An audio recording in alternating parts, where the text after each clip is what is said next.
Kutas, kupas tuntas, mantap. Yuk bergabung di Hati Club Channel. Oke, kita bahas dulu ya, nifas ya.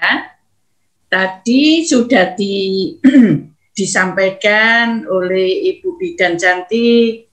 Nah, dari paparan tadi, semua untuk landasan teori sudah bagus ya, sudah lengkap semua.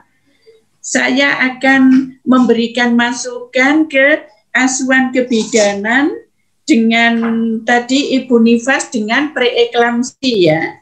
Ibu Nifas dengan preeklamsi. Nah, mohon untuk membuat suatu asuhan kasus semu itu diberikan gambaran di mana settingnya ya. Jadi posisi ibu ketemu pasien, misalkan tadi Ibu Nifas di mana? Tempat ibu apa di BPM, di rumah sakit atau di puskesmas? Kalau dengan preeklamsi saya kira posisi ibu di rumah sakit. Ya. Ya, Bu. Ya, ini di rumah sakit kan? Karena kalau sudah preeklamsi tidak mungkin di BPM atau puskesmas. Pasti posisi pasien di rumah sakit. Nah, untuk itu di dalam penata laksanaan itu harus tahu peran dan fungsi kita. Dalam kasus-kasus patologi di rumah sakit, Bu Bidan dalam melaksanakan asuhan mempunyai peran kolaborasi dengan dokter. Sehingga tadi dalam asuhan nifas dengan PE tadi, Ibu kolaborasi untuk pemberian MGSO 4. Kolaborasi, jadi kolaborasi dengan dokter tentang terapi. Ibu, terapi apa? Mulai oksigen, infus, ya. Semua itu adalah kolaborasi. Karena di rumah sakit Bu Bidan tidak mempunyai peran mandiri untuk infus, untuk MGSO 4, ya. Tidak ada peran itu. Jadi Bu Bidan harus kolaborasi dengan dokter. Gitu. Itu yang PE tadi. Nah, tadi Ibu, untuk Ibu Nifas, tolong difokuskan supaya tidak melebar kemana-mana, difokuskan berapa jam postpartum. Misalkan Ibu Nifas 6 jam postpartum dengan PE. Nah, Ibu supaya di dalam penata laksanaan fokus pada 6 jam. Kalau tadi kan nggak ada ini ya, jadi panjang. Itu. Jadi kalau tapi saya amati itu kayaknya dalam 6 jam postpartum tuh, karena ada 1 jam pertama gitu ya, untuk tekanan darah, nadi tadi ya, kemudian 1 jam kedua itu observasi nifas itu kayaknya, sehingga nanti tolong jamnya 6 jam postpartum dengan preeklamsi. Karena berarti boleh pakai jam ya Bu? Maksudnya bukan boleh. Hari pertama. Oh hari boleh. Siapa yang larang? Oh gitu. Yang penting Ibu datanya harus fokus pada 6 jam. Fokus pada 6 jam itu. Itu, ya. Jadi nanti nggak lari kemana-mana, kita batasi. Nah, untuk TTV itu diisi sesuai dengan kasus Ibu, karena tadi preeklamsi, berarti tensinya preeklamsi itu berapa? Lebih dari misalkan 140 ya, berapa? Jadi sudah menggunakan patron PE, nifas dengan PE, makanya diisi semua. Nah, misalnya kontraksi uterus, nah TFU pada kasus-kasus PE itu kecenderungan untuk terjadi HPP kan? Iya. Iya. Nah, itu apa yang harus dilakukan kalau seperti itu? Itu berarti kan ada mungkin infus sudah terpasang itu. Ya. Karena preeklamsi diwaspadai kan ke sana. Untungnya lah riwayat persalinannya tadi itu dengan apa? Normal, PE tadi. Enggak dia Bu persalinannya. Nah, Ya. Bu Bidan, harus riwayat persalinan harus dikaji. Karena kita ini nifas. Riwayat persalinannya di mana tempatnya, misalnya di rumah sakit, ditolong oleh dokter normal misalnya. Padahal paling sering kan dengan seksio misalkan. Nah, ini PE-nya itu makanya tensinya tadi dibuat. Kalau misalkan ibu mau PE yang masih ringan-ringan aja ya 140 berapa gitu. Tapi kalau ibu mau yang PE-nya PE sudah berat, sudah tensi 200/100 misalnya. Sehingga kita bisa memberikan gambaran apa yang akan kita lakukan gitu ya. Jadi tempatnya, setting tempat dan setting kondisi pasien. Tadi G-nya kalau nggak salah G3 sudah faktor kan, sudah ya. Kemudian 39 tahun. Nah, itu usia-usia sudah rawan preeklamsi kan. Nah, Bu Bidan sudah tahu itu ke sana. Nah, perlu saya ingatkan di data biodata untuk IRT itu bukan pekerjaan. Semua ibu kalau sudah apa ya, sudah nikah ya, semua ya IRT kita maksud. Di dalam kemarin pada konsep asuhan sudah saya jelaskan, ibu-ibu bidan hebat, ya. Apa yang kita tanyakan, apa yang kita periksa, harus ada alasannya. Kenapa itu saya tanyakan tentang pekerjaan? Apakah ada kaitannya dengan preeklamsi? Halo, masih ingat kan konsep kemarin ya? Halo, kok tidur ya? Tidak, Bu. Oh, tidak. Bu. Ya. Jadi ibu itu sekarang menerapkan konsep yang kemarin kita berikan. Setiap pengkajian, setiap anamnesa kita harus ingat kenapa itu saya tanya, kenapa itu saya periksa. Kalau sekarang pekerjaan pedagang, apa cukup kita dengan pedagang titik, kita lanjutkan dengan pola aktivitas dan pola istirahat.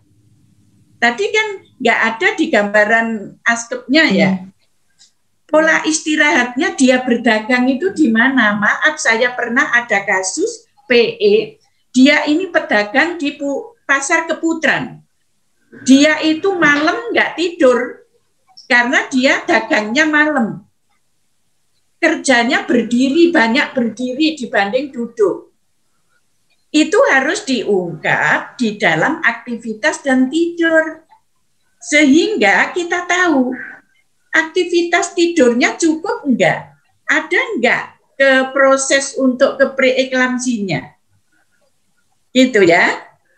Oke. Kemudian tadi ada mengukur jumlah pernafasan. Masuk pernafasan itu mengukur. Menghitung. Tapi yang saya masih belum didengar ibu-ibu hebat ini adalah refleks patella. Ingat, pasien preeklamsi, ya toh? Itu MGSO 4. Nggih. Refleks patella.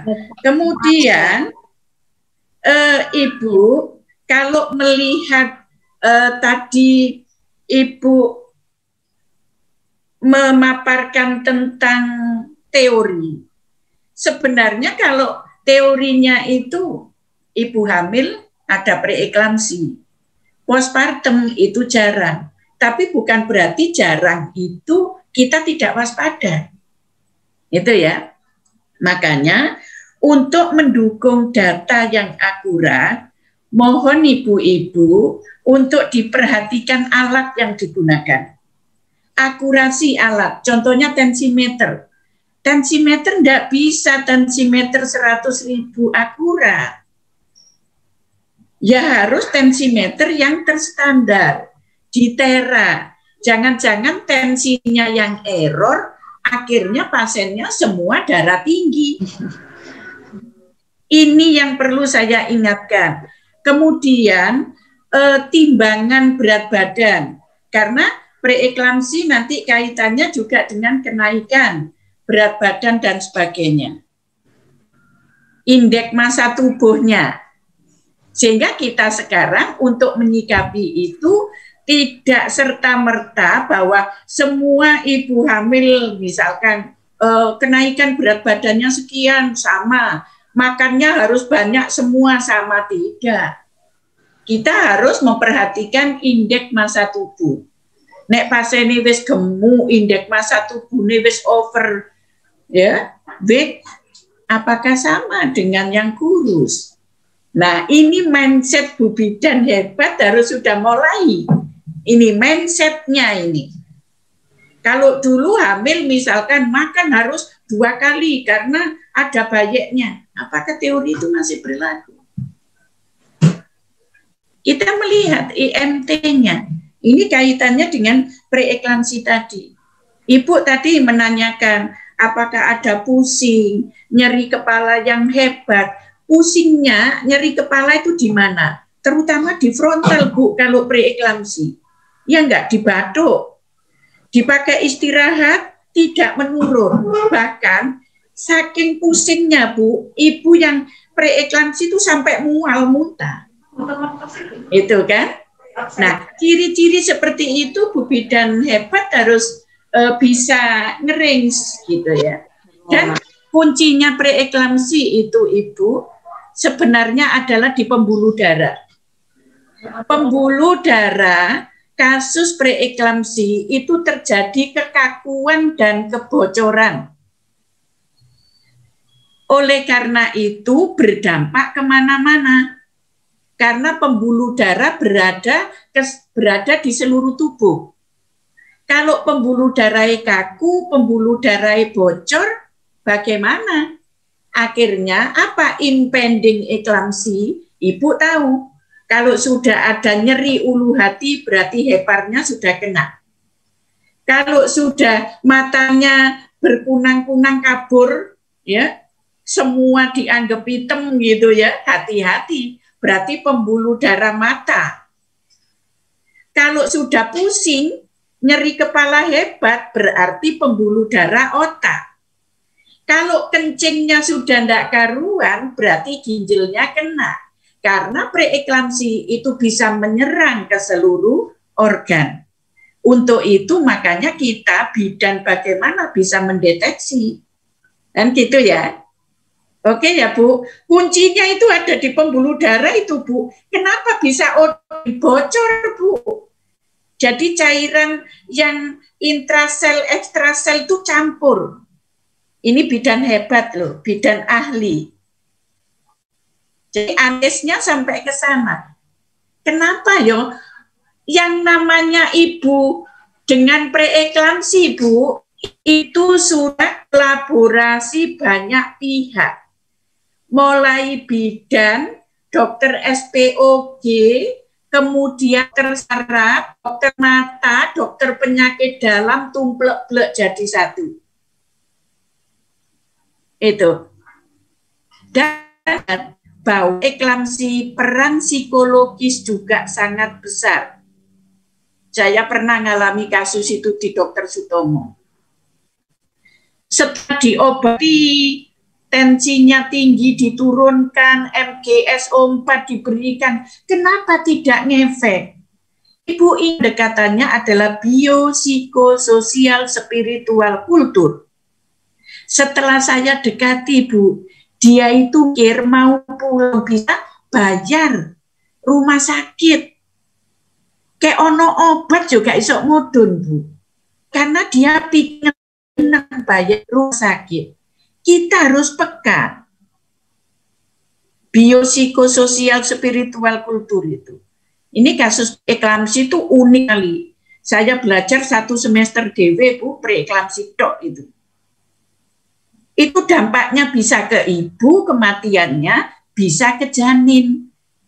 Dan sampai saat ini selama di dunia ini masih ada perempuan yang hamil, yang namanya preeklamsi selalu ada di musim apapun, musim pandemi, musim paceklik, apalagi musim paceklik seperti ini, preeklamsi bisa meningkat. Ayo kita riset. Karena apa? Ibu hamilnya stres, penghasil ada, jadi PEB-nya itu karena stres. Ini memperburuk keadaan ini. Nah, bidan harus bagaimana? Itu ya, itu yang preeklamsi. Ada yang ditanyakan dulu untuk preeklamsi, Bunda? Bidan hebat, halo. Ampun, ada yang perlu kita bahas? Sudah jelas ya? Lengkap dan jelas dan mendetail, detail, iya. Bidan hebat, analisisnya, critical thinking-nya harus cerdas. Oke. Siap. Oke. Jangan lupa subscribe, share, like, komen. Matur nuwun.